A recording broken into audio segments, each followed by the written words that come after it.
do you continue to increase your influence? And I'll start. Okay. I think one is to be of service. And I know for myself is what, how I have built my influence is I learn, I grow, I share. I learn, I grow, I share. Mhm. I grow, I share. And I learn, I grow, and share generously. And I learn, grow, and model. I learn, grow, and model. So for a lot of people, I remember Karen Page put a comment in our group, and she said, "I remember when you weren't very good at this." And kind of like, look at you, you're rocking, and sort of thing. And people have said, I remember when you first started speaking. I remember when you first started doing this. I remember when you first started doing this. And it's been a public evolution. And so I think that's one of the things that I continue to do is learn, grow, share, learn, grow, share, learn, grow, share. Because if it's good for me, it's good for someone who's looking for where they're going, if they're going in the same direction. So that would be my first one. My second one is voracious reading, voracious learning, because I know that influence lives in voracious growth. Yes. And so my favorite example I tell everybody is the iPhone. Why do we need iPhone 13, 14, and 15? I don't know, but we buying it. We're lining up, we're spending our money, and a lot of times it's like, oh, it has a new button. Really? This is the thing though. iPhone stays relevant because they're in a perpetual state of growth and transformation. They're in a perpetual state of making best better. They're in a perpetual state of just like, we gonna make this, we got something new for you. And so for me, that's the thing, is to how I increase my influence is I continuously work to increase my knowledge base, my experience, my skill sets, all those things, so that I'm seen as someone who's evolving. Yeah. And that's I can't keep up. I can't keep up. I love that. Voracious growth is always the thing, because people always want to know like where you're growing to. So I love that. Yeah. Okay. And how about you? Yeah, I'm sitting here and I'm thinking about it. How do I continue to increase my influence? Wow. I would have to say it's the belief in people, being able to hold that belief for them. And so one of the things that's coming to mind for me is one of my influence, well, my mentors, right?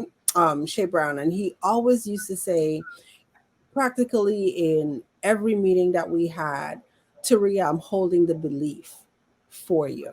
I'm Mm. holding the belief for you.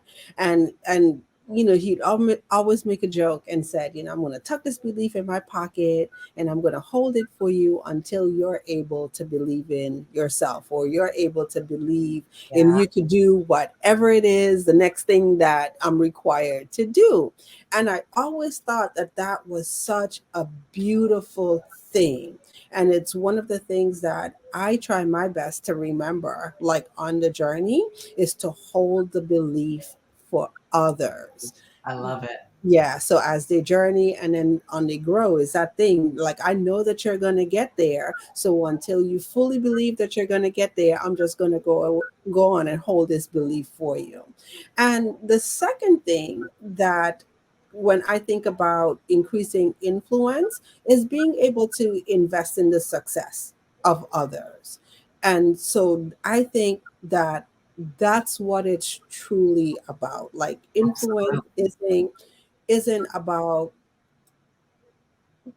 us per se and all of the trappings, like you said, the privileges that come with it.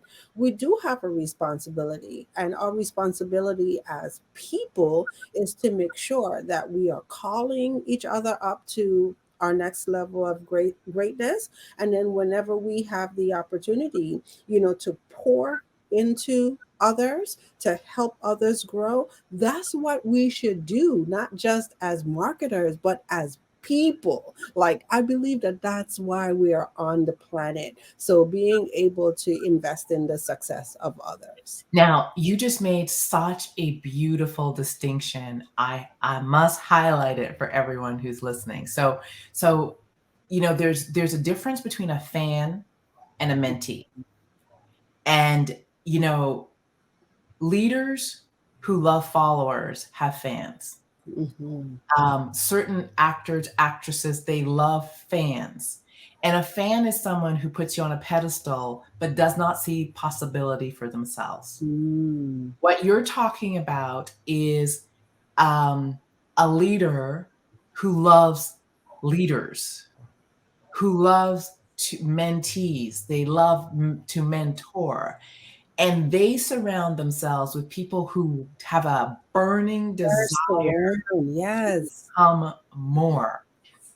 I believe those are the influencers that we love. Yeah.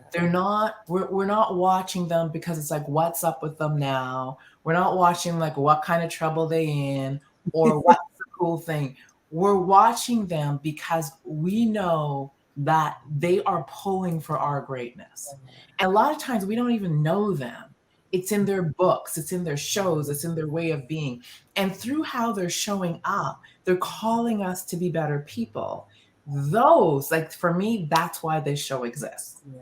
That is why I do what I do, and that's why you do what you do, is to hold the belief. That's why we know you're brilliant, we know you're special, we know the world is waiting. The world's not just waiting for me, the world's waiting for all of us. Yes, And yes. so to really have influence is to see the greatness in someone and hold the space and pull for it. Pull for it. Like to tell them, I'm coming for Yeah. you because I see brilliance in you. I'm gonna hold up the mirror of your Hmm. potential till you see it for yourself. But I'm coming for you. That's our And job. yeah, and it's such a great feeling to know that someone or the people out there doing it, for you, because I do believe it's all of us, right? At some parts of our journey, Oh, yeah. we all feel, that way. So to be able to turn around and give it back to others is absolutely, yeah, that I think that that's what we're all required to do. Well said.